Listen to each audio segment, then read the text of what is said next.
গ্রামের বাড়িতে যেই কয়েকদিনই ছিলাম বিকেলের দিকে একটুখানি নদীর পাড়ে সবাই মিলে ঘুরতাম। আর ঘুরতে কার না ভালো লাগে বলেন। যদিও নদীটা আর কি আমার উঠানের ভিতর থেকে আর কি দেখা যায়, তারপরেও নদীর পাড়ে আসলে কিন্তু অন্যরকম একটা শান্তি লাগে। এত সুন্দর আবহাওয়া আর এত সুন্দর বাতাস, সব কিছু মিলিয়ে মনে হয় যে অন্য একটা জগতে আর কি আছি। আসসালামু আলাইকুম, সবাই কেমন আছেন? আশা করি ভালো আছেন। আমি আল্লাহর রহমতে অনেকটা বেশি ভালো আছি। আর এই তো দুপুরে দেখে আধা পাকা আর কি আম মাখানো হয়েছিল। আর গ্রামের বাড়িতে এখনও কিন্তু পাকা কাঁচা অনেক ধরনেরই আর কি আম পাওয়া যায়।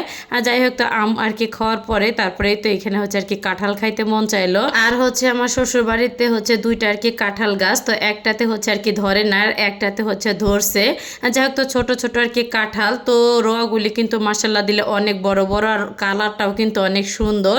তো যখন আর কি খাইতে মন চায় ছোট্ট একটা কাঁঠাল আর কি ভেঙে খাইতে বসি। আর ছোট্ট একটা যেহেতু কাঁঠাল, তার ভিতরে কিন্তু অনেক কমই আর কি রওয়া, মনে হয় যে 10-15টা বা ঊর্ধ্ব হইলে আর কি 18টা এমন আর কি রওয়া।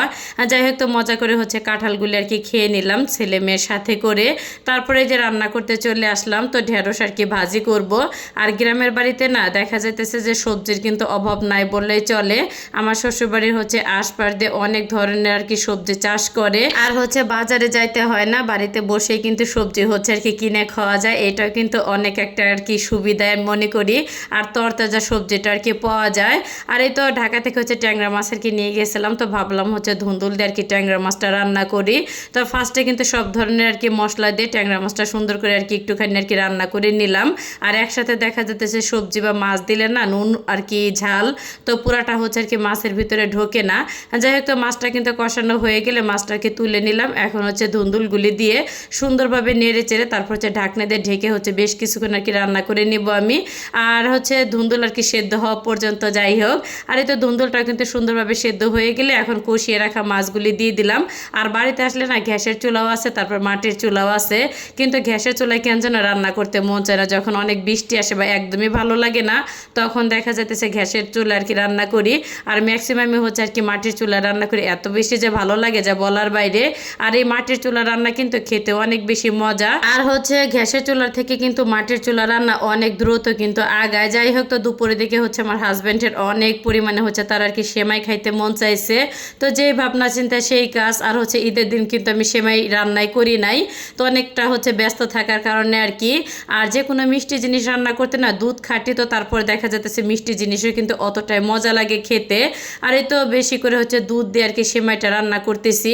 আর আমি তো দেখা যাচ্ছে ইদানিং না অনেক দিন যাবতীয় আর কি লম্বা সেমাইটা খেতে না অনেক বেশি ভালো লাগে। তো লাচ্ছা সেমাইটা কেন যেন অনেকটা আর কি কম পছন্দ হয় ইদানিং। তো সেমাই আর কি রান্না করার পরে তারপরে খাওয়া দাওয়া করে তো বিকেলে দেখে আর কি সবাই মিলে একটুখানি নদীর পাড়ে আসলাম ঘোরার জন্য। আর নদীর পাড়ে আসলে কি যে শান্তি লাগে যা বলার বাইরে। আর এই দৃশ্য দেখলে মনে হয় যে ঢাকায় বসে অনেকটাই মিস করতেছি এই দিনগুলি। আর যাই হোক, তো ভিডিওর মাধ্যমে দেখেও কিন্তু অনেকটা আর কি শান্তি লাগতেছে। আর আমাদের আর কি গ্রামটা কিন্তু মাসাল্লাহ অনেক অনেক বেশি সুন্দর, আমার আর কি শ্বশুরবাড়ির এলাকাটা। তো ঘুরতে ঘুরতে চলে আসলাম আর কি আমার বড় ভাসুরের আর কি বাড়িতে। তো দেখলাম শাড়ি ধরা গাছে মাসাল্লাহ দিলে অনেক বেশি পেঁপে ধরছে।